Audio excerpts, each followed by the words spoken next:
Absolute geezers, welcome to another episode of the Sunday Social. Paul Coyne, that was cutting it, the finest of finest. Well done to you. How you doing? I told you I'd get here, didn't I? Just about. We were just singing just the two of us there, Coyne. We didn't think you were going to make it, so I was looking forward to giving you some pelters. He got there. Hey, I tell you what, before we start with the pelters...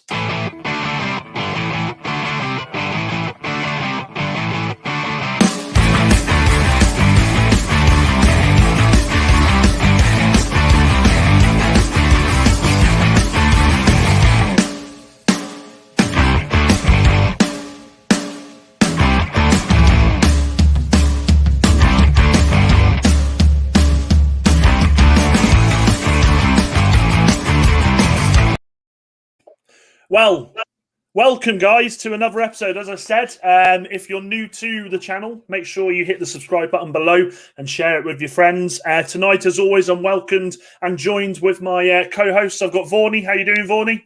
Yeah, I'm very good, mate. I'm impressed by your the title there as well. That you've you mixed up again, haven't you? There, just a little bit, mate. Just a little bit, yeah. Just a bit, mate. Just a bit. I try my best. Coyne. Mr. Late Man, how you doing? Honestly, we were sat here. We were just before going on there. We were going, where is he? He's not. Where the fuck is he? Keep me on your toes, mate. That's all it is. Just keep me on your toes. And by the way, it's not late. That's on time. That is. I'll give you that. Just cutting it. Yeah, we were there beforehand, weren't we? 1 minute to 9. It was like, where the hell is he? He's not coming. Like, yeah. I could always go for fashionably late next week and getting about a minute past, 2 minutes past, and see how Dan handles it. To be honest. Well, yeah, just a meltdown. I'd imagine. Yeah, we would just start to sing "Just the Two of Us." Don't do that. We got copyrighted last week. We didn't want that to happen again. Right, guys. Well, as you can see, I'm a bit of a turncoat this week. I've got orangeade because I drank far too much gin last night, so I'm a little bit delicate. So you'll have to bear with me. Tonight we have got we've got referee talk. I am a lightweight tonight, mate. Referee talk with Dan Simmons. That's going to be a good one. So anybody in the comments who's watching, who's got any questions for a referee, get them in. Dan's definitely not shy at answering a few questions, so we've got that to go for. Going on from last week with the whole racism situation that we find ourselves in, it's still not going away. It's still there, but social media seems to be potentially doing something about it, which, fingers crossed, they'll sort. We've also got the whole situation with non-league at the moment. So clubs in step 2 last week refused to play some fixtures. It's looking like there could potentially be some punishments there, so we'll look into that. We've also got the first concussion substitution we saw in the FA Cup between West Ham and United. So we'll talk a bit about that, where we see that going. And then we've got a lovely little bit about Neymar, always seeming to be buggering off when it's his sister's birthday. And I believe someone has got some stats about a certain footballer for town as well. So I'm interested to hear that. But first and foremost, lads, what do we think this week? It's been quite a quiet one, actually, isn't it? We haven't had much to worry about.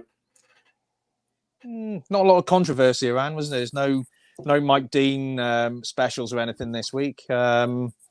No, well, it's been okay. There's been plenty of it, like normal. I was talking to somebody this morning. Actually, it's unbelievable the amount of football you can actually watch, isn't it? You can watch sort of 4 Premier League games today, and yesterday probably something similar, and everything else that's going on as well. It's just like, you can sit in front of the telly from about 10 o'clock till about midnight and just watch football. It's just ridiculous. Well, I try, but I'm not allowed to watch more than one game. So I think yesterday you could have had, and I think it's the same today as well. You can have the 12 o'clock game, 3 o'clock, 5 o'clock, then the evening game, and then match of the day comes on a couple of hours later, so you can watch them all again, can't you? Yes. It's just non-stop. And then if you really want to, you can watch Monday Night Football, and they'll go through all the games again on a Monday, as well as the 2 games on a Monday. I mean, for football addicts, it's great at the moment, isn't it? And you can understand why they're doing it as well, because you can't get to games. There's not much else going on that's enjoyable. In all honesty, so I would say long may it continue, but I hope it doesn't. I hope it goes back to how it was this time last year pretty soon. To be honest, we can watch live games and then pick and choose our Sky games. Just to be able to go and watch a game would be nice, wouldn't it? Just to be able to go out there and actually just experience it. I mean, I like you say, and I think, and people watching, get a comment in if you agree. It is nice. We are blessed at the moment to have all of this football on, but God Almighty, I just love to be able to get in there and watch a game. I really would. But I digress. I've got to be honest. What I tend to do with it, I tend to mix it up a little bit as well. So the Premier League games, okay, watch a few of those. But if football on TV is actually quite a good one to look at, and it lists all the other games that you can see. So I tend to mix it up with a bit of Northern Irish football. Actually, before I came up, I was just watching Benfica against something that was on Free Sport, a Portuguese game. So I do like to enjoy watching a few different games, just different as you do. Games. As you do. Larne against Ballymena, I think, was on last night. Something like that. Yeah, it was something like that. Yeah, I was watching some Northern Irish football. Yeah, so mate, you watch everything. I just enjoy watching different football as I would in normal life. Okay, we watch top league. Well, I say top level football. Watching Shrewsbury, that's hardly top level, is it? But League One and then England. But I love me non-league as well. Watching ground hopping and that type of thing. So I love mixing it up and watching different standards of football. So. If there's different levels of football you can watch on the TV, then I'm only doing what I'd normally do, I guess. No, completely agree. Listen, I don't normally do this, but I've lads, we're on the way to getting sponsored here, so I've got to say a few words before I crack on. All right, so before we start, just got to show some love to Todd and Kyle Perry and their company Kaito Apparel. Now, Kaito Apparel offers a print-on-demand service for all your workwear needs, from T-shirts and hoodies to polos and jumpers. They have it all, literally have it all, as you'll see soon when we are wearing the garments in question. Kaito, obviously, they offer a range of fun and friendly T-shirts which perfectly evoke nostalgia. You can tell these gins have gone to me from last night. No minimum orders necessary, and it's available from March the 1st. I will put the links in it below, but had to get that off my chest, guys. So, Dan, can I just ask a question? Are you going to have lightweight on the front of yours? Mate, honestly, I'm not going to disagree with you. I am struggling. I was hoping one of you would take the lead role tonight, but never. No, you carry on, mate. You're doing a grand job. Oh, did you say you've got orange juice, by the way?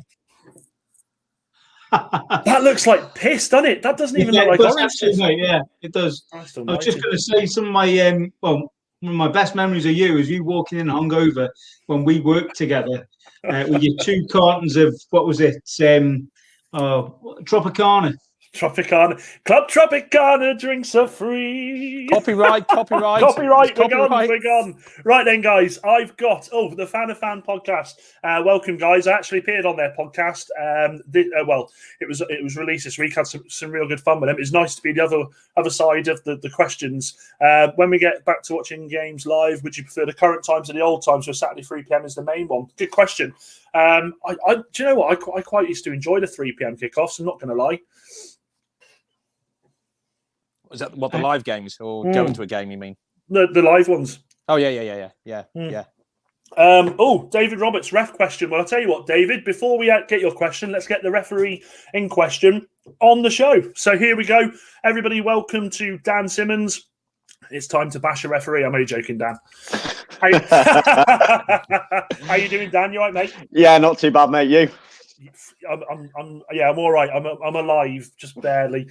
But thanks for coming on, mate. I was looking back at both episodes we've done the past couple of weeks, and I thought we've been giving the refs a bit of stick here. So I think we need someone to come and give them a bit of support. So here you are. But how you getting on anyway? Are you missing it as much as we are at the moment? Oh, mate, to be honest with you, I'd happily go out on a Sunday morning and take some abuse now. I really would. Honestly, like, it's just like just turning up in the morning, just getting your run around, and like a lot of people don't realise, for referees as well, we're watching a game of football. Yeah. So you miss that element out of it. So it's like I said, you see it on the TV, and you can watch football on TV all day, but nothing will ever beat being at a live game. Yeah, completely agree, mate. Completely agree. One a fond memory I had of you, actually, Dan. Was, Christ. No, don't worry. I won't go into the refereeing yet. I won't go into no. It was. I remember watching Town. I think it was against Wickham or someone. I can't remember who it was. And I don't know why I did it. I'd spotted you in the standing part behind me, and one of the town lads went down, and the ref didn't give a penalty. And I was like, I jumped up, fucking hell, it's a fucking penalty. I turned around to you, I went, Simo, as if you're going to be able to change the decision anyway. I don't know. But you went.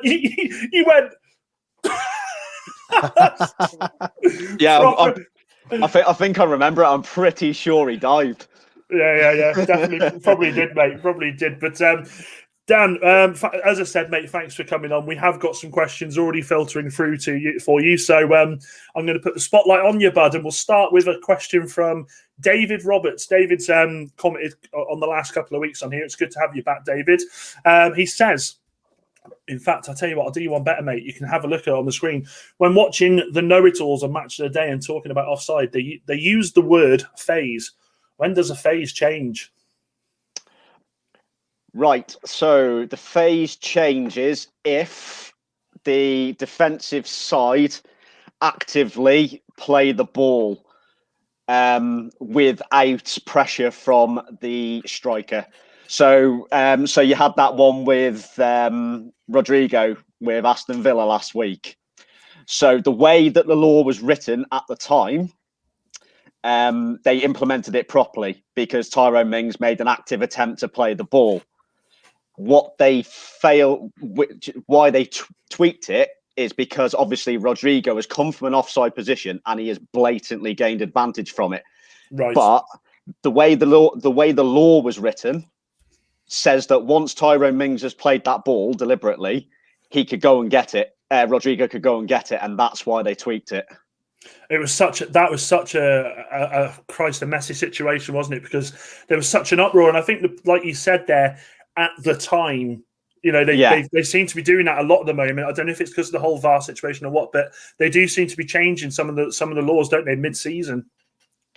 Yeah, it's not necessarily changing laws. It's just tweaking them. It's tweaking the wording in them. Yeah. I mean, they'll never fully change a law during the season. That has to go through the bigwigs at IFAB and FIFA at the end of the season. That has to be voted on and whatnot.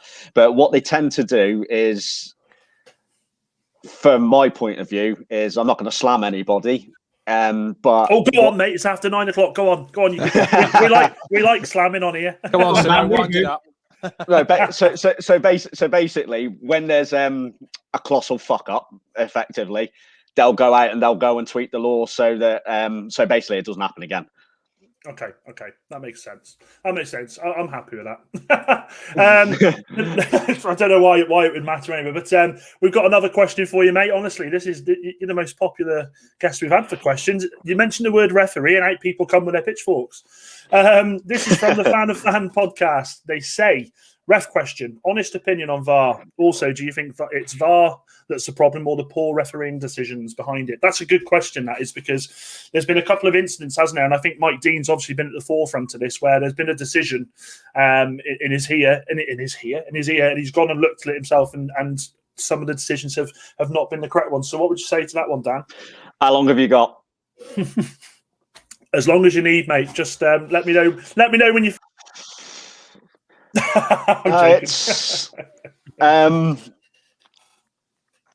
The thing is with VAR is if it's implemented properly, which it has been in other countries, then it works well. I think what they've done, especially the guys that run VAR, is I think they scrutinise everything too much. Yeah. So they've gone from having nothing a few seasons ago to literally scrutinising every inch and every blade of grass and whatnot. Yeah. Offside sort of a grainy area, because it's the only one that doesn't have clear and obvious written in the protocol. You're either offside or you're not. And that's where you get all your lines in and stuff like that. And that's how they adjudicate whether you're offside or not. There's no grey area. Well, obviously there's a lot of grey area because people want to debate this, that, and the other, whether your arm's offside, whether your toenail's offside, etc., etc. Yeah. But yeah, offside it's a difficult one. Like personally, I think that offsides should just be left to the linos. I really do. What's the Yeah, point? I'd agree. And yeah, I was going to come to you, Vordy, because you said about this a couple of weeks ago. Actually, what it's going to get to a point. What's the point in having them? Because they're in that moment now of time where the lino's told not to put your flag up straight away, to leave it until the end of the play, is it? And then put your the end of the phase. I think that can affect the players, because the players are going through and they're thinking, "Am I on? Am I off? Is the flag going to come up at the end?" I don't know. What do you reckon, Coiney? Mid gulp. Come to me just as I was taking a drink there, Dan. Go to someone else. Let me finish my drink. No, it's a tough one. I do think that perhaps they should give the onus back to the linesmen. Look, at the end of the day, the linesmen have done a pretty good job for the last how many years they've done it. I think, like you said, they're putting a bit too much on VAR at the moment. I think because it's there, they feel like, right, we have to use it, don't they? I mean, how many decisions? Like, obviously, you guys watch football regularly, avidly. Like, how many decisions that have you seen in live games? Say in the Premier League in the last 10, 15 years, how many decisions have you seen a lino actually get colossally wrong?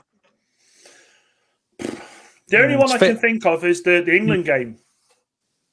Which one was that, mate? The ghost goal, Lampard. Oh, the Germany Lampard. one.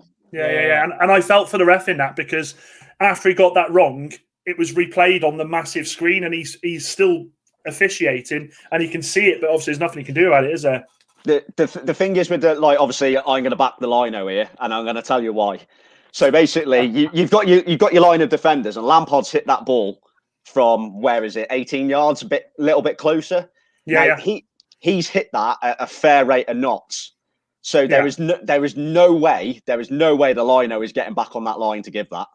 Yeah, no, I get that. And I suppose that's one of those situations VAR would have definitely helped. But also, if they'd have had that, when did they bring the technology where the ball, once it crossed the line, there was a notification to the ref? When did that come in? Because that would have about a year after. Right, it was after that World Cup. I think it was that World Cup, Dan, in 2010 in South Africa that prompted the goal line technology. Right, okay, that's fair enough. Do you know what though? And just going off topic slightly, and then we'll go on to our next question. They always say, "Oh, England's, they would never have gone on and won that game because Germany were just incredible that day, weren't they? They absolutely destroyed us. They absolutely destroyed us. Were you there for that one?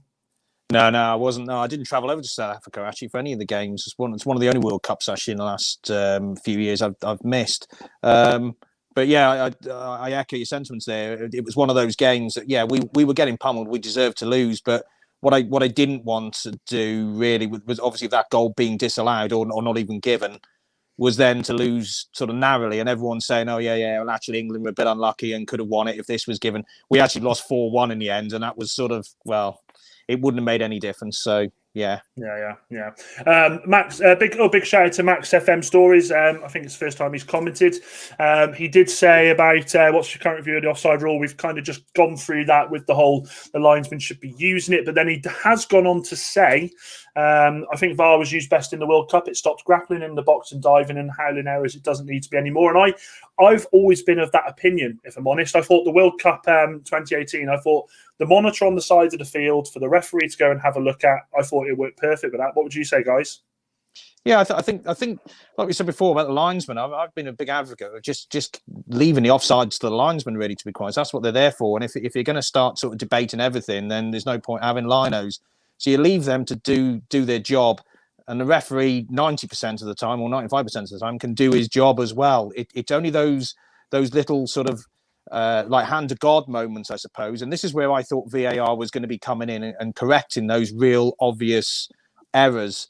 And at the end of the day, I think the football we watch, I mean, okay, we watch Shrewsbury, we watch England, we all moan sometimes about the referees and linesmen, they haven't given this or they haven't given that, and rose-tinted glasses, but a lot of the neutral football I watch, I've got to be honest, I think the officials probably 95% of the time get the decisions bang on. And there's going to be a room for error, because that's the nature of the beast. We all make mistakes. So that's what I thought VAR was for. Highlighted as well, isn't it? It is only the massive, big calls that they get wrong that are highlighted. As you say, 99% of decisions are absolutely spot on. Yeah. And if if you look at the Premier League and a referee gets a big call right, they'll say, "Oh yeah, well done there," and it's forgotten about. Whereas if you the wrong call, or in years gone by, if he makes the wrong call, it's then highlighted, not just at the end of the game on the analysis, later on in the evening on a match of the day, then it's repeated on Sky Sports News for the rest of the week. Sometimes the big ones are repeated for years afterwards, aren't they? So they are. Yeah. There's been a couple in the last week actually that VAR hasn't picked up, and this is where I've sort of my beef with it is it like, and I keep on harping on about the same thing, that it seems to get involved in issues it doesn't need to, like toenails being offside and whatever. But there's been a couple of penalty appeals, and actually there was one this afternoon in the Arsenal Leeds game where Patrick Bamford got closed out, taken out by two players. I thought that was a penalty, and then referee didn't give it. VAR had a quick look at it, and they didn't give it either. It was like, Went back to the pundits in the studio, and they were like, "Well, that's a penalty all day long." So, and that's where it still comes down to an individual's interpretation of the rules, isn't it? Yeah, it's got to be. Well, we can go live to our referee in the studio. What did you make? Did you see that decision, Dan? I didn't actually, mate. I'd actually gone upstairs, so I hadn't. Brilliant. That's brilliant. Live TV for you. That is brilliant. Good. You got yourself out of that one, Simo. Good research. No, I tell you what I wanted to ask you about, Dan, as well, actually. And guys, keep the questions coming in the comments below. And remember, hit that subscription button and like and share. We're trying to get this up as much as possible. But what I wanted to talk to you about, and we're kind of going back on what happened last week, really. I think me, Coyne, and Vorney, and then obviously we had Matty Lovett, the Dudley Town gaffer. We were all completely slating Mike Dean. Now, I've made no odds about it. I always think it's the Mike Dean show whenever he refs. I've always been of that opinion. But this week he's had death threats. He's had to go to the police. He's had to stop himself from refereeing. Some would say it's a good thing, but that's by the by. Too much, isn't it? It's just too much, and it just goes back to this game being tarnished by idiots who just I don't think get it. When you see that, Dan, what's that for you? I mean, there's obviously the referees union, I suppose. You all stick together, don't you? You know, it's not good. Well, first of all, we'll go from the start with obviously you say about Mike Dean and whatnot. Now, I've got a quite a different opinion of Mike, because there's for years referees have been slated for having no personality and being robotic and not having any relationship with the players and whatnot.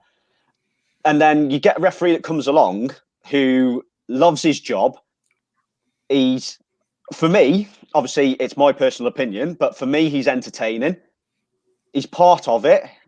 And then because he gets a couple of decisions wrong, because he's a bit eccentric, he's the villain, and nobody likes it. So what do you want? Do you want the robotic person that doesn't give anything and is dull as dishwater, or do you want the guy who may occasionally get a decision wrong, but the players understand him? Like, I don't understand. Like, what do people want? Do you want the entertainer? Do you want the boring person? Can I be honest here, Dan? Yeah. Oh God, here we go. I want the boring person. I want a referee to be the last person that you notice on that football pitch. I want to be able to go away from a football match and not talk about the referee. I want to talk about the 11 players on my side. I want to talk about the opposition, maybe even the opposition managers. The last person I want to talk about is the referee, because he's there to make decisions. He's not there to be an entertainer as such, in my opinion. In my opinion. That's fair enough, Coyne, but you've got to look at the levels of the game as well. Like, there is a different expectation of different people at different levels. The Premier League as a product is an entertainment business. Mm-hmm. Okay, and you are more scrutinised on a camera in the Premier League than you are anywhere in the world. So there is always going to be that element in the Premier League. The referee is always going to be involved. Yeah, absolutely. So I would much rather have a referee that's got a little bit about him, especially an entertaining product, than somebody who's dull as dishwater. That's just me. I think the other thing as well is I'll be completely honest, and I was thinking about this the other day when we were sort of going over what we were going to be asking this week and what we were going to be talking about, and I was thinking about 3 weeks ago I was watching videos of Mike Dean on Facebook, and I was going, oh, he's so funny. Oh, we've all seen the compilation of him celebrating the Spurs goal, smelling the lino and like walking, all those bits and pieces. Absolutely loved it. And then, I mean, these decisions that happen, they happen. They do. People make mistakes. I think the problem that's happened with Mike even more so is because VAR got involved as well. And I don't know what your perception of it was, Dan. For me, it looked like VAR were telling him to have a look at it was it for the penalty, or were they telling him to look at it for the red card? It was the red card. Do you know what? I was going to say it on one of the other questions, actually. Do you think that, like, I'm going to say it as if this is my opinion, but I'll ask you the question. Do you think that VAR referees scrutinise things so much that they talk themselves into the wrong decision? Definitely, 1,000,000%. I think that's happening. I think that's happening more and more as the season's going on, because I just think they probably fear, Christ, if I don't give this, what's going to happen? The first thing that I'll tell you a quick incident today with the United West Brom game. So Harry Maguire goes down. It gets looked at for a penalty. In the build up to looking at the penalty, they're going, why hasn't VAR checked for the offside? Why haven't they checked for the offside? So straight away, they're already scrutinising one decision because they're not looking at another. I mean, to be fair, I don't know if you saw the game, it definitely wasn't a penalty. Harry went down a bit too easily for my liking. But you're right. I think you're completely right. I think they do talk themselves into decisions. I do, and that's why I think they should have time limits on when they're given a decision. If you've got to look at a decision for 3 minutes, is it clear and obvious? No, it isn't. Yeah, and that's the thing. Yeah, I agree. Varney? Well, that's what happened last week with the West Ham player, wasn't it? Sakic. He did exactly that.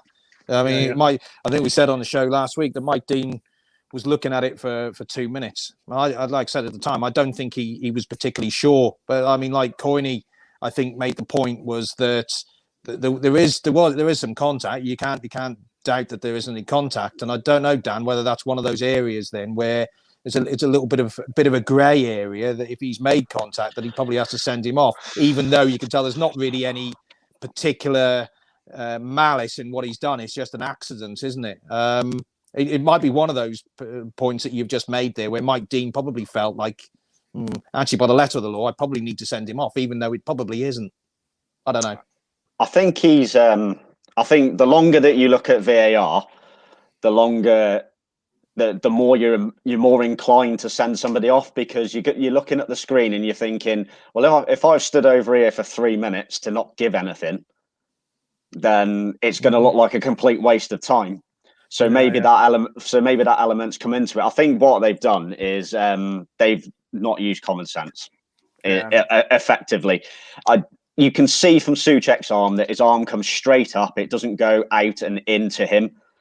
I think he's just trying to move himself out the way. I've got to be honest, Mitrovic has not helped him one bit. No. But what he's done, what Mitrovic has done is he's launched himself on the floor, and then he's launched himself on the floor, and then he's got up and then told the referee that it's not a red card. Yeah. So if anything, it should be, well, is it a yellow card for simulation then? so he sort of. And that's going to go into Mike Dean's head, and whichever way they've gone about it, they got the decision wrong. No, I think you're right. I think you're completely right. Keep them questions coming in the comments below, guys. Now, Dan, with regards to refereeing, mate, because I mean, I remember obviously playing Sunday League against you as a footballer. In fact, I actually remember scoring a screamer past you when you had to go in goal once for the Yorkshire Ice. But enough about that. What got you into refereeing, mate? I just felt like being a bastard. No. So I had surgery on my knee when I was younger, and I sort of got to 26, 27, and things were crunching all the time, and it was just like, I can't be waking up on Monday mornings to go to work with pain shooting up my legs and this, that, and the other. And a lot of it was obviously from putting the weight through, as you alluded to. I did end up going back in goal because, well, you know me for years, Dan, I'm pretty lazy. So, oh mate, it's a tough one because refereeing. I've always sort of been of the opinion that I think I'd be a bloody good referee in the sense that I wouldn't take any shit. But then I think at the same time, if I was a referee, I'd probably get into so much more fights because I wouldn't like. I can't take being spoken to. And I've watched you ref games and I've seen players give you abuse. How do you deal with it? It honestly, mate, most of it is about game management. It's how far are we into the game? Has that player been going at me for a while? Is it over the top? Is it something? And do you know what? Most importantly, is it something that I can give back? Is there some way that I can put a bit of humour into it? Yeah. And dull the situation down, and you will know, like when you referee a game, when you referee in the leagues, you will know your players. You will know, like I can guarantee you now that every single team has got a moaner in their team. Every single team. Or as a manager, Coiney. I'm going to say if you're watching it and you think we haven't got a moaner in the team, then that moaner is definitely you, isn't it? Massively, yeah. Massively. I've got a few though. I'm all right. but I'll give you an example. Last season, I was refereeing a game, and team were 4-0 down, and I've given a free kick, 10 minutes to go, and the lads just literally stood in front of me and gone, "You're fucking shit, ref." And I've just looked at him. I've looked at my watch, and I'm thinking, it's 10 minutes to go. I said, "Do I sin bin him? Could I? To be fair, could send him." But is it really worth sending somebody for 30 quid for something like that? And it's a lot of it is going to be frustration. You got to understand that, especially 10 minutes to go. Like, not being funny, you run around for 80 minutes, run 10k or what it is, blowing out your ass, and then you get decisions against you when you're 4-0 down. You're gonna be frustrated. Yeah. Right. So especially if it's a dodgy decision. Okay. but like my response, like I stopped for a few seconds, thought about it, and I thought, do you know what? I'll just give it him back. And I just turned around to him and I said, "Mate, I said, you're 4-0 down. You've made 3 mistakes. I said, you've made more mistakes than me today. I said, so I would probably just leave it." Christ almighty. Can you imagine a ref saying that to someone like Keno? No. What the next question is, Simo, for me, and this will bring Mr. Coin into the question, I should think, a little bit. What's it like when you're refereeing on the sideline and you've got an angry manager on the sideline giving it you? To be honest with you, mate, when you're deep in the game, you don't tend to hear it. Really? Yeah. You honestly, you're so engrossed in what you're doing and what the other teams are doing that I very, very rarely hear. I think I've only ever, in my 7 years reffing now, I think I've only ever spoken to probably 2 managers. Really? Yeah. Is Coiney one of them, or is he normally well behaved? No, Coiney's a good boy when I'm in charge. We don't have any reason to argue, mate. Dan communicates, and in fact, me and Dan have had a few conversations in the past about this. And for me, communication's key between referees, players, and managers. And this is what some, maybe I shouldn't say this being on the committee of the league that Dan refs in, but this is where some referees struggle, in my opinion. Their communication skills aren't very good, and that's where the problems arise from. Because if you just explain your decisions to people, they won't accept them. They won't accept them a lot of the time, but at least they might understand the reasons why you've given them, and at least you're opening up that channel. Then what some referees will do is just completely blank everyone, make the decision, and then just get on with the game, and that then infuriates the players and can lead to situations developing later in the games. Yeah. That's, again, in my opinion. Yeah, you'd sort of communication wise is it's obviously it's a bit different on a Saturday than a Sunday, because Sunday it's straight in, straight out, warm ups, bang, off we go.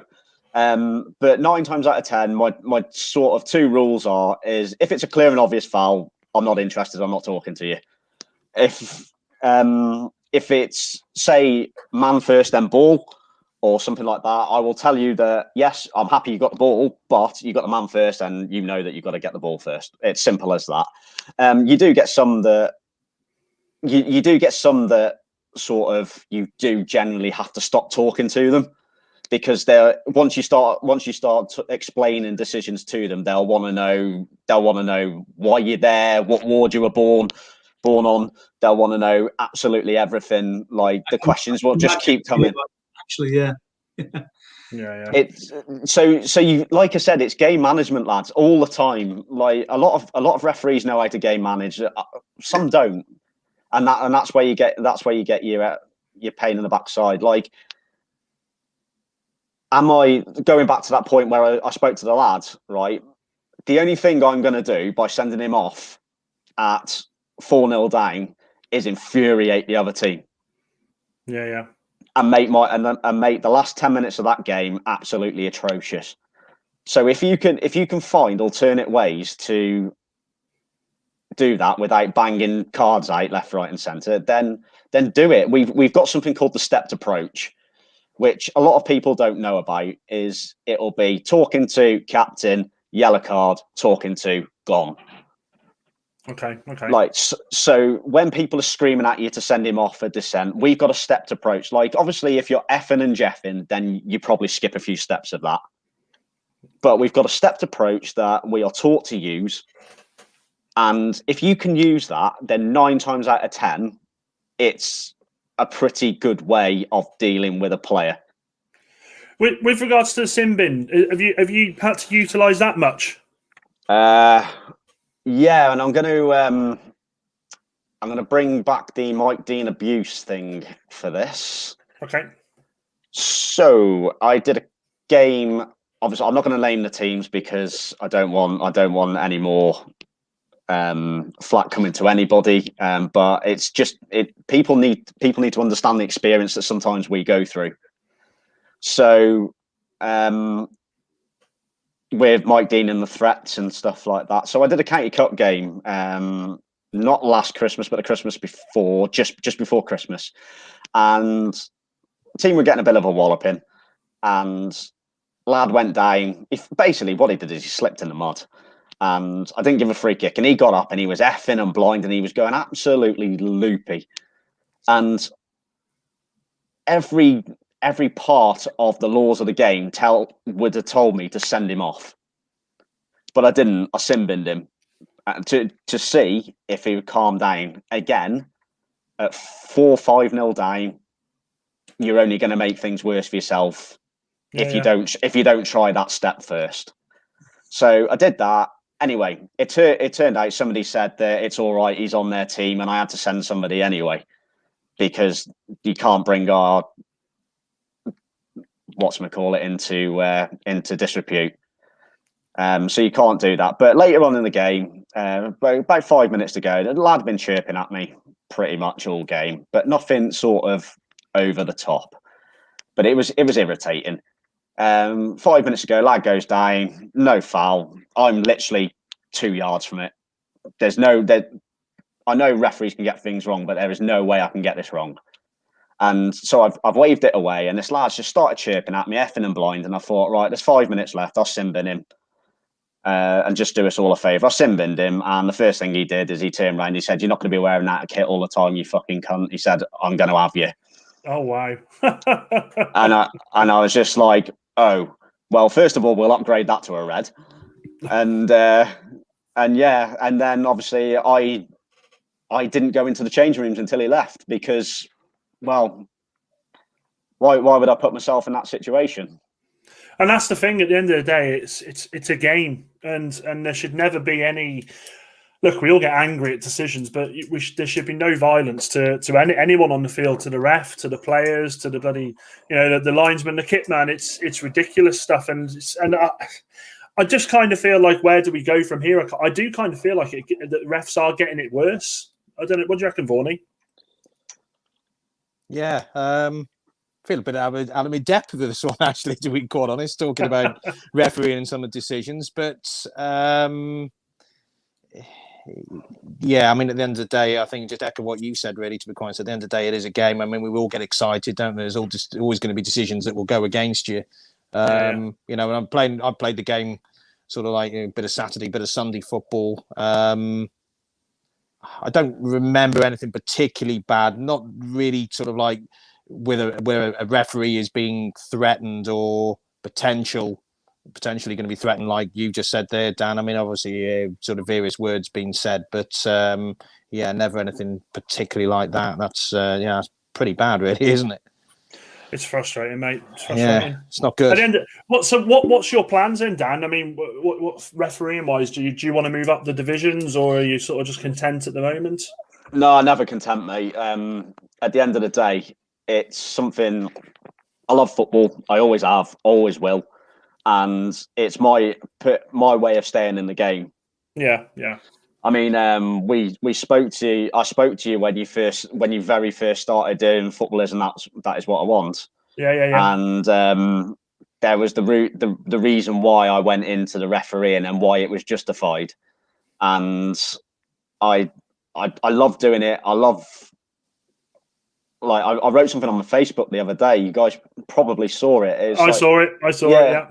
I miss putting my kit together. I miss going to the grounds. I miss the pre-match briefings. I miss doing the games, and I do. I miss it, and when it's not around, I do miss it. And it's something that I'm interested in. It's something that it's a downfall sometimes when I go to watch a game, especially at the Meta, because I've got to be honest, it's kind of killed my sort of, not enthusiasm, but I don't know what the word is, but for watching games live in stadiums, because because although I will celebrate a goal like we've just won the World Cup or got promoted or whatnot, when there's decisions going with the referees and stuff, I can see it from another vantage point. So it's kind of like if a tackle goes in and it's a stonewall foul, and I've got there's three blokes that used to sit in front of me that used to absolutely cane the referee, this, that, and the other, and it's so hard not to tell him to shut up. It really is. It does almost become like it seems to me as the years have gone on, it's become more fashionable as well. Like to blame the referee for everything. I mean, you listen to some of the phone-ins after the games, and I'm talking Radio Shropshire here. And oh God, read out the text, and it's like every second text is referee was rubbish, referee was this, referee was poor, referee ruined the game, and you think, bloody hell, these are Football League referees. They can't be wrong every single week. Oh yeah, quite right. I think we're just adding on to that, Dan. Corny, what you just said there. Yeah, it's absolutely bang on, isn't it? Because to be quite honest, as watching Shrewsbury, you know that half the time it's us that were crap. You know, people are blaming the referee. Oh, the referee was this, referee was that. No, we were the ones that were crap today, not the referee. Can't blame the referee for a poor team display, can you? Well, I'll tell you, I went to watch a game. It was the season that we got to the playoff. Town got to the playoff final against Rotherham, right? And we played. It was almost like a dead rubber game. We were guaranteed in the playoffs and whatnot. And I went to watch them at home. We played Peterborough at home on the Tuesday night. Yeah, and we were god awful first half. We were shocking, right? Yeah. And I had this guy behind me, absolutely caning the referee. Right, every single challenge, absolutely everything. So at half time, I just turned round to him and I said, how do you think the referee's got on, mate? And he goes, he's been bloody dreadful. I said, what if I told you that he's only got one decision wrong in law? It was like, what? And I was just like, yeah, he's got one decision wrong in law. And he genuinely could not respond. You probably turned around, and I bet you probably responded behind your back, mate. Mate, the worst thing I've done watching Time, the worst thing I've done is I did a youth game in the morning and we finished at probably 2:00, and at that level you have to get all your paperwork done before you leave. So we did all the paperwork, and I looked at my watch and I thought, hey up, I've got time to go. I've got time to get down the meadow here. So I made the mistake of going to the meadow in my full F8 gear. And literally every single decision for people that I did not know. Why is he giving that? Why has he done that? Why has he done this? I don't know. I'm 95 yards away. Why? How am I supposed to give a decision from 95 yards away? Before we move on, I'll tell you something actually quickly, Dan. Before we move on, I went to watch. Who did I go to watch? Stourport Swifts in their first league game last season, and I used to go to the games in all black, like all black t-shirt, dark trousers. Anyway, I'm sat in the stand, and the three referees are warming up, and they're looking at me, and I'm thinking, what the, because I carry my clipboard, I got my notes and everything for the game, and I thought, what are they doing? And anyway, at the end of the game, the one pulls me and says, "Excuse me, mate, are you here? Are you watching us? Are you marking us as refs?" I was like, "No, mate, I'm a YouTuber. I'm nothing to do with. I'm not doing that at all." But the entire game, every decision he gave, he was like this at me. I was like, "Fucking hell!" But it's interesting, and do you know what, that's what we wanted, mate. We wanted to get you on and have a referees. Before we end, Dan, just ask Simo, what's it like when you're being assessed? Are you conscious that assessor is there, and therefore does it impact your performance, or do you just blank it out? Personally, it doesn't bother me. I will ref the game how I always ref the game. I'll ref the way that I've been taught, and I'll ref the way that I've learned. And at the end of the day, you'll always get little pointers. Like I can honestly say, and I'm not going to blow my own trumpet, but I can honestly say I reckon in about 7 years of refereeing, I think I've probably had 2 really bad games that I've come off the pitch myself and gone, "Oh, that's not good." What was so bad? What was so bad? I think I sort of criticised my own decisions. I missed the Stonewall penalty. I got told that by the lino at half time. But that, I tell you what, that's sort of the game management, and you're saying about managers on the sides losing their heads and stuff like that. So I missed the penalty because part of our brief is we'll tell the linos 3 things when we're giving pens. I'm either giving it, I'm cutting the grass and I'm saying no, or I'm looking at you for help. But if I cut the grass and say no, do not, under any circumstances, even if I'm 100% wrong, do not flag, because you will destroy our credibility in a split second.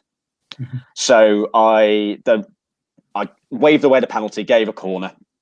Coach is going absolutely ballistic on the side, and we get to half time. He comes over and he's bright red in the face. So I've just said to him, "Look, fella," I said, I understand you're not happy with the decision. I said, but I said, keep it, write it down, put it somewhere. I said, come and see me 10 minutes after the final whistle when everybody's cooled down. You've got time to cool down. I've got time to cool down, and nobody's going to say anything that they regret. We'll have a chat about the decision, and that'll be it. I got in at half time. The lino said, "You messed up." I was just like, shit. I went back out, did the second half. A neutral linesman, or was this a club linesman? No, neutral linesman. I came off, sat in the change room. Guy knocked on the door, came in, and I said, "Right," I said, "I'm going to say something first." I said, and then because I know what you're going to say. I said, but I've been informed that I made a massive mistake. I said, I hold my hands up. I made a mistake. I apologise. But obviously, there's nothing I can do about it now. And before anything else happened, he shook my hand, said, "Thank you very much for being honest," and he left. Yeah. I think that's what they want, isn't it? That's what, and it's that communication, isn't it? Just that communication that can go a long way. You didn't try and level it up then, Dan? Second half? No. I shouldn't ask you that, and you're not going to answer me anyway, are you? No, you've got to, as a referee. The simple fact is, if you make a mistake, you've got to take the heat. Yeah. So you do hear sometimes, don't you? Kind of like, the commentators will say, sort of in professional football, I think the referee might have tried to level it up there. I don't know whether they do or they don't. I can't see how they can do that, really. You can. Everybody's got a different mindset, and I think some do it, but I don't. I never think they do it intentionally. I just think it's a sort of flash reaction. I genuinely do. I don't think anybody intentionally goes to even up a game or purposely get involved in the game. I generally think that there's pressure built up, something's happened, something's playing on their mind, and like you'll know that sometimes watching games in a live stadium, right, referees will react to fans. Yeah. It's difficult. Like I've not refereed at that level, but I can tell you now, sitting in the stands and whatnot, it is difficult to ignore, especially at a Premier League game, 70,000 people raging at you. Oh yeah, definitely, completely agree. So people will react, and they will react to decisions, and that is human nature. That's not because they feel like they're going to even something up, or they're going to influence the game, or somebody's ticked them off, so they're just going to give a decision down the other end. It's human nature. It's something that plays on your mind, and sometimes they get it right, sometimes they get it wrong. You'd like to think that referees would get the majority of decisions right. Some do have stinkers, but it happens. Players have stinkers. No, all the time. I never did. I never did. I've always said this, right, as the reason that a referee gets so much stick is because there's 11 players on each side, and if the one player makes a mistake, there's another 10 players to pass the blame around. Yeah. Whereas if you make a mistake as a referee, you're on your own. Completely agree. Dan, I think we'll have to get you back on, mate, when there's another dodgy decision. You can be our BT Sports own version of Peter. Who is it? Peter Walton. Peter Walton. Oh, good God! I'll tell you what. Right, that bloke, right, wouldn't know which way the lift was going with two choices. Oh dear. Thanks. Well, Dan, mate, thanks for coming on, mate. It's been really good to get sort of the referee's perspective of the game. As I say, we'll definitely get you back on in the coming weeks, as long as you're happy to come back on and give your opinion of some of the decisions, I reckon. Yeah, no worries, mate. Just before I go, just so you guys know, is every decision and everything we do has a process. It's not a snap decision. Everything we do has a process. So we have to, whereas you guys will say that's a foul, that's a free kick, we've then got three things in our head all the time that we've got to break apart in that short amount of time. So everything we do has a process. I believe you, mate. That's fair enough. And I think just going back very, very, very quickly, just to the VAR thing with Mike Dean and the West Ham game. Actually, if VAR hadn't actually got involved in that, Mike Dean wouldn't have sent the guy off. Yeah. No, I don't think he would.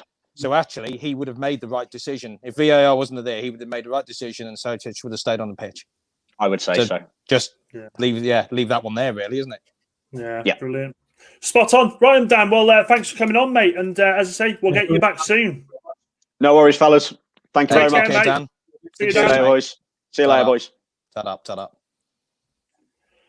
Dan Simmons there. I'll tell you what, it's actually good to get the perspective of a referee. I mean, as he said there, we're all so quick to go, that's a penalty, that's a free kick, that's offside, he's got that wrong. And I think we don't give referees enough credit for that. And it is such a quick decision they have to make, isn't it? And as Dan alluded to there, our referees talking themselves into the wrong decision there. But I think it was good to get Dan on, and we'll definitely get him on again. Lads, whilst I've still got you, because I just remembered it is. Do you know what? It's Valentine's Day today, and the wife said to me yesterday, she went, "You're going." Don't want to know. Actually, I don't want to know this, do I?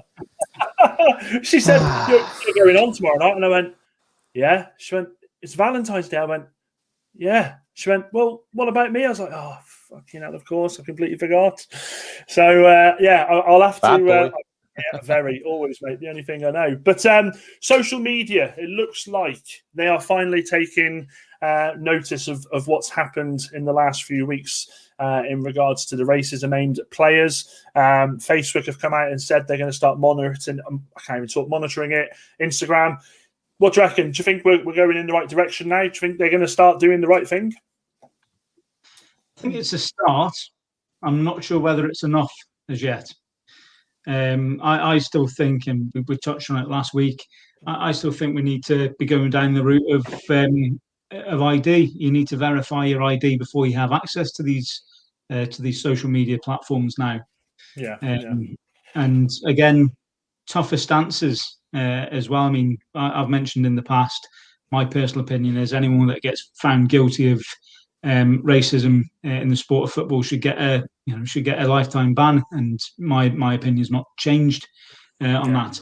Social media platforms, if they get found guilty of using that platform to spread their opinions or spread hatred, lifetime ban from that platform as well. I think the measures need to be going that strong. So yeah, it's a start. Is it enough? No. Hopefully in time it will be.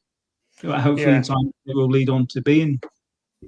Guys, if you're watching, get your comments in below. I'm really interested to see what you guys think about if they're going the right way here with social media. Vorney, it's a tough one, isn't it? Because I mean, I don't know if you guys saw in the week that guy who sent some vile stuff about Captain Tom Moore.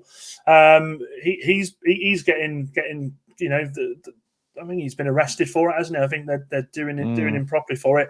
Why can't we do that? Well, I think at the end of the day, I mean, obviously we're here just to talk about football, and obviously we look at it from a football viewpoint and everything with the racism that's sort of going on with that. But I think you've got to realise that there's a wider issue out there. It's not just football.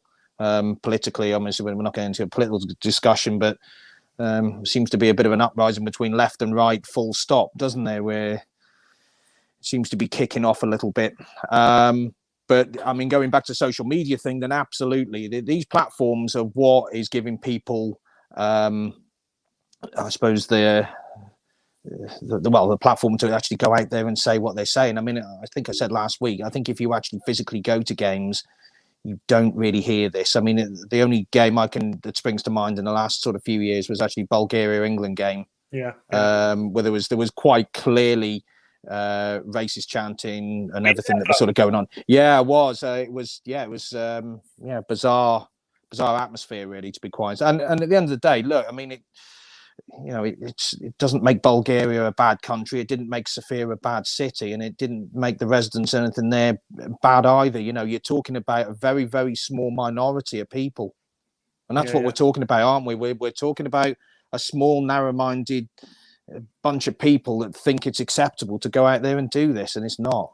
Yeah, I hope they do the right thing. Like I said, I can sit here and look on my phone and Google something, and Facebook can then find out what I've been doing and offer me adverts to do with that. So I don't understand why Facebook, why Twitter, why Instagram can't utilize that sort of technology in finding the people that are doing it. Like I said before we move on, I'm still of the opinion that once the keywords triggered, be it the emojis triggered, anything like that, it just props up your location. I honestly think they should do that. It'd stop them. It would stop them straight away. But that's probably a bit too witch huntery for some people. But so moving on, we've got, and it's been a bit of a messy week non-league wise. We've got steps 1 and 2 that have come out, and they've made the decision, some of them, not to fulfil the fixtures in the league. Now it's come back now that non-league are actually coming and saying, well, because they've not fulfilled the fixtures, we're going to punish them. Are they right to be doing that, or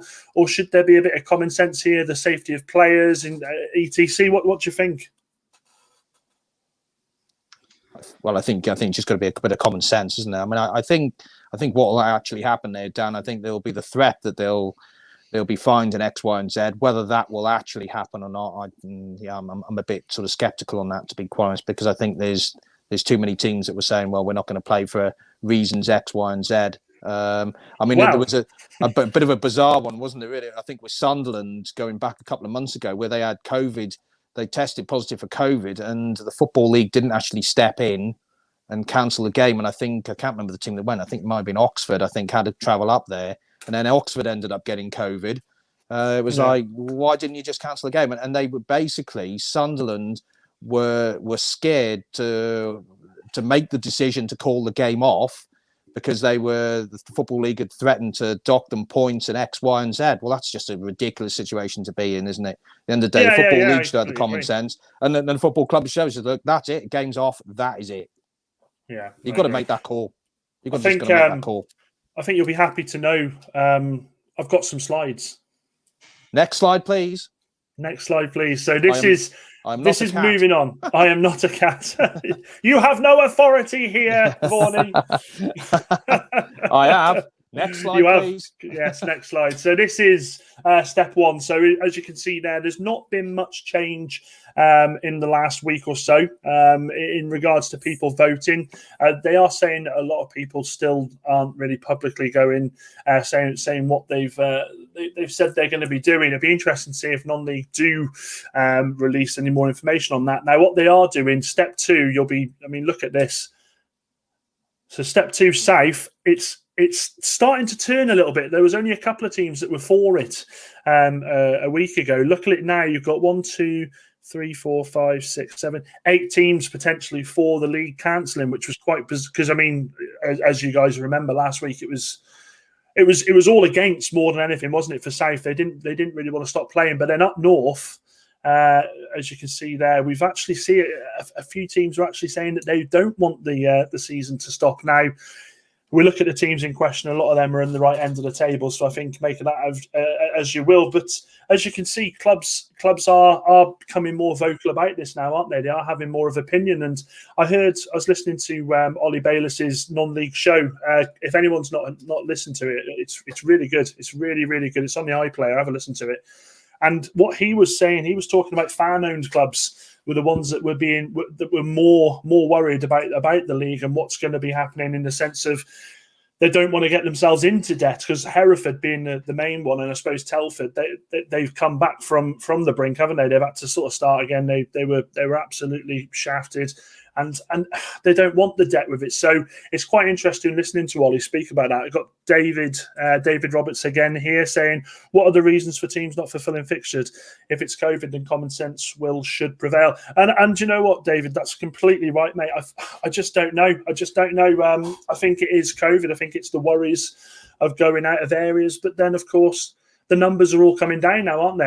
Lads, I don't know if you've seen today, there was only 250 deaths, I think, something like that, which, I know over the weekend, it's always lower, but it's been the lowest on the weekend for months. So I don't know, hopefully we're on the right track back there now. David again, here we go. Chippenham and Bath have been threatened for not fulfilling fixtures. I hope that's not threatened with violence, David. Is it Chippenham? Yeah, it's what the fucking hell are you doing not playing that? I think from looking at it, if authorities are threatening to fine clubs and threatening them for not playing fixtures in the current scenario, I think they want to have a word with themselves, to be honest, because they're doing it. If they don't want to play the fixtures, it's for the right reasons. It's for the fact that either they're threatening their club's actual existence is threatened because they don't have the money to carry on, or it's their concerns about the players and the staff's health. Yeah. So if they don't want to play the fixtures, there's a valid reason there. It's not like any other season, and I think authorities at every level, they've obviously got a duty of care themselves, but also you want to be helping out your clubs here. Surely you want to give your clubs every opportunity to survive, every opportunity to make sure that they're healthy, whilst also making sure that you do give them every opportunity to play football if they want to play football and they're able to play football.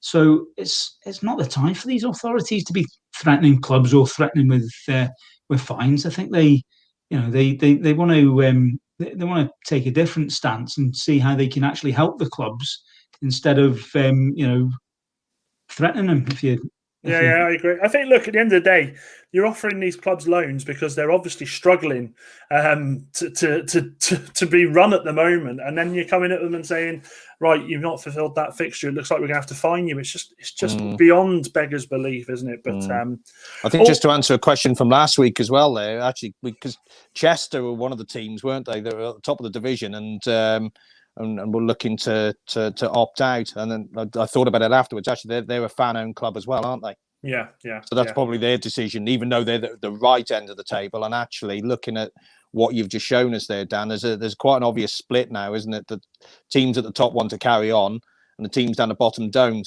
And that's always going to be the case, isn't it? I guess.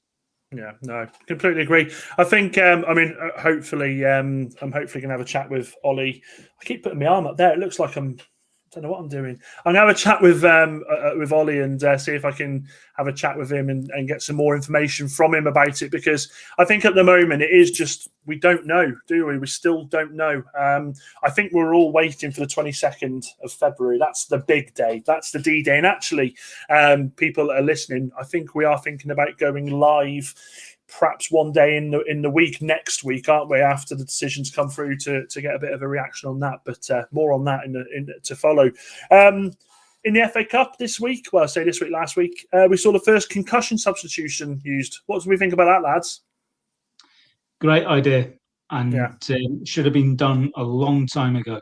In my it was good to see. I think look, football's football, but the well-being of players now is especially with what's happened with COVID, it's just so important. And I can't believe it's 2021 and we're seeing it now, the first concussion substitution. It just doesn't feel right, does it? No, I think at the end of the day, patching players up with headbands, why are we doing that? Terry Butcher, mate. Any risk. Well, exactly that. And that was literally, you've just taken the words right out of my mouth. I mean, you think of Butcher playing for England there, and that I think it was against Sweden. I mean, he looked a national hero. It looks pretty iconic, but actually, it's pretty damn stupid and pretty dangerous to have been doing that, isn't it? If he's got blood pissing out of his head like that, well, he should have been in hospital, not carrying on running around the pitch. I mean, come on, common sense, really, like you said, isn't it? No, completely agree. I think I don't know. I don't know what they'll do. I don't know if there's anything else they can do with the concussion. I think the concussion side of it that we do see whenever a player does go down with a head injury, the first thing you can see these lads doing is say, "I'm all right, let me go." But they have to do the correct procedure, don't they, to make sure they're safe. I think it's incumbent on those who are around the players. So I'm talking the medical staff, the management team, the coaching side, the doctors. It's incumbent on them to make the decision, not on a player, because a player's always want to go. The player is always going to want to play on. You say to a player, "You're coming off." The answer that you'll always get back, or 99% of the time you'll get back, is "No, I'm not. I'm absolutely fine. I want to play on." Whereas you can see he's bleeding, and the answer should be, "Right, okay, it's my decision now. For your own safety, I am removing you from this situation, and we're going to sit you down, and we're going to make a decision as to whether you go to hospital or not." Yeah, completely agree. It's not just about one game of football. It could potentially be, if it's a professional football, it could be their career. I mean, who knows if Jimenez is going to come back? I don't think that's even come out. You look at what happened to Ryan Mason a few years back. It's these players' livelihoods, and away from professional football, it's on a Sunday morning, if someone gets concussion and isn't dealt with properly, you're not just talking about livelihood. You could well be talking about their future health or their life. Pedro Mendes was another one, wasn't he? I think wasn't he? He was an elbow, wasn't he? And he caved his. Was it Ben Thatcher on him? Ben Thatcher. It was Ben Thatcher, wasn't it? Yeah, it was disgusting. Around the same time as well, wasn't it? Yeah. That was, in fact, that Chelsea game. Both keepers got injured in that game, didn't they? Kudicini and Cech, and I remember Terry had to go in goal for the last couple of minutes. But let's end it on a bit. How long ago was that as well, Dan? By the way, about 10 years. Yeah, if not longer. Maybe a bit. Yeah, and it's taken a decade to get these concussion substitutes into the game. It's crazy. Right, it's mad. It's mad. You wonder who's actually running the bloody game, don't you? Bit of positivity to end it, because it is Valentine's Day and we don't want to end it on a drab note. 10 past 10. You're keen to get to get finished tonight, aren't you? Yeah, I think his missus is running the bath, isn't she? I can hear the water running in the back there. A couple of battles for did you? No comment. No, You've been rumbled. You've been rumbled. Lightweight. Have been rumbled. Sorry, apologies. The Neymar situation. I honestly, this makes me howl. This does every year when it gets to his sister's birthday. He either gets a cheeky little ban, or he's got a thigh injury that's just magically appeared, and it seems like it's happened again this year. He's going to miss the game against Barca, I think, in the Champions League. I would have said it was an injury, but about 3 weeks ago, Pochettino came out and said, "Oh well, you know, I'll think about it more near to the time if I'm going to let him go or not." And then obviously it looks like he's going to let him because he's got this injury. I just wanted to ask, and if anybody's in the comments below as well, have you ever seen that? When you've been watching football, is there anyone that you know of that's ever, sort of got an injury over a certain time period so they didn't have to didn't have to play any football? Corny, you're gonna say what you're gonna say? I've obviously I run my own team, and I think back to a few incidents from my team, and I think, oh, were you really as injured as what you said? Or some of the excuses that you have coming through are just some of them make you laugh, and they must sometimes. I think players think the management team's a bit daft because some of the reasons that they give for missing games is quite frankly pathetic. But another day. The one that we touched on briefly earlier, Dan, was a few years ago. Someone said to me, "Have you noticed that this particular Town player, Shrewsbury Town player, doesn't play matches around Christmas?" So I hadn't noticed it myself, and it just, when we were talking about it last week, it came back to my mind. So obviously we're not going to name the player because it's it's not fair to name players. No. Of course not. Players can obviously have various reasons that they miss matches, suspensions. They could suffer with injuries or other things. But I looked into it, and it was a Town player who played for the club for a few years, and I found out that he was only included in matchday squads for 31% of the games over Christmas. Christmases that he was with the club, and he only actually played in 25% of those games. So, I'm not saying there's any truth to what I was told at all. As I said, there's various reasons, but what was true was that from the 2 weeks before Christmas up till and including Boxing Day, that particular player only played in 25% of the games. Make of that what you will. Wow, that's brilliant. I think the most obvious one for me, I think, when it all started, was Beckham back in the day when he admitted that he got booked on purpose for England, didn't he? He said, "Oh, what I've done, I actually got the booking because I didn't want to risk it in that game." And it's like, oh, you fool! I love him, but you sit there. I remember watching the interview, and I was like, "What?" Because I think we beat Wales or something like that, and he comes out and says it, and I sort of sat there and I thought, has he just sat there and actually said on live TV, yeah, I purposely got that yellow card, yeah, because bizarre. Yeah, he missed, I think, if I remember rightly, he missed Liechtenstein, I think he missed Liechtenstein to make sure he played against Wales, I think. Yeah, that's it. I think. Yeah. No, yeah. But you get these crazy footballers with their crazy bloody ideas, and it's bloody loopy. But guys, it's I've enjoyed this tonight. It's been nice to have a referee on. Paul's laughing. He knows what I'm doing. I'm laughing because I think you're going to enjoy something a bit more after this, aren't you? You're that keen to get away. Well, I don't know if you've noticed, but during the video, I've been warming up. I've been stretching, getting myself ready. Now I know why you were so anxious to get Coyne on at 9 o'clock. You didn't want him to be late, so you could shift off at 10 o'clock. I was going, where the fucking hell is Coyne, for fuck's sake? The only thing I would say, and I'm going to keep you on here now purposely because I know you want to get away. You said about the ex-players and kind of whatever. There was an ex-player that I was same with Coyne. I won't name the player. but he used to play for Walsall, Birmingham and Shrewsbury. So you might be able to work it out from that, possibly about 15 years ago. But he was, I was talking to him at a Walsall Shrewsbury game, and a mate of mine is a good mate of him. And he was sort of saying that, yeah, players do tend to look at Christmas and maybe pick a yellow card up here and there, maybe to have Boxing Day off. So, and certainly I know lower down the levels, certainly sort of step 5, step 6. There's a few lads I know play at that sort of level, and I've got to be honest, yeah, their Boxing Day games, I suppose their opinion now is that they just wish those would get scrapped and pushed to another day so they could enjoy their Christmas and not have to play football at 12 o'clock. But obviously that's different to the professional game, isn't it? No, quite right, mate. Quite right. I don't know. It's a tough one because, like me as a fan, I'd want to play football every day of the bloody week. It's a privilege, but it's a shame, isn't it, that you hear these stories come out, and like the Neymar one is just embarrassing. It's just, and let's have this right. He's a little too close to his sister for a lot of people's liking, isn't he? If you watch if you look at the reports. What's this from David Roberts? Bit late to start tiling a bathroom. Yeah, that's exactly what it is, mate. That's exactly what it is. Good lad, Dave. Good lad. Cheers, Dave. Yo, cheers, mate. Guys, thanks so much for joining us tonight and sticking with us. It was, as I say, brilliant to have Dan on, get a referee's perspective. I think we'll definitely do that again. Some more content coming out next week with regards to the podcast. Shameless plug there, sorry.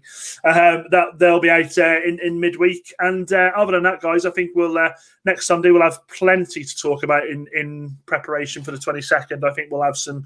There's bound to be leaked rules and regulations that are going to start coming out throughout the week. So yeah, we'll have a lot to talk to, won't we, lads? Certainly will. Look forward to it. Excellent. All right, guys. Well, that's everything from me. Vaughan, anything from you? No, that's me done, matey. You enjoy the rest of your night. I can see you itching to get away. Coiny? I'd love to come up with something to keep you here for another 15 minutes or so, mate. But no, you go on. You get yourself. I was going to say get yourself over there. That would have been a terrible. Get the bath bomb out. Throw a bath bomb in there or something, matey. You know. We'll see. How unprofessional. Anyways, guys, thanks for stopping with us. We'll see you next week. Take care, guys.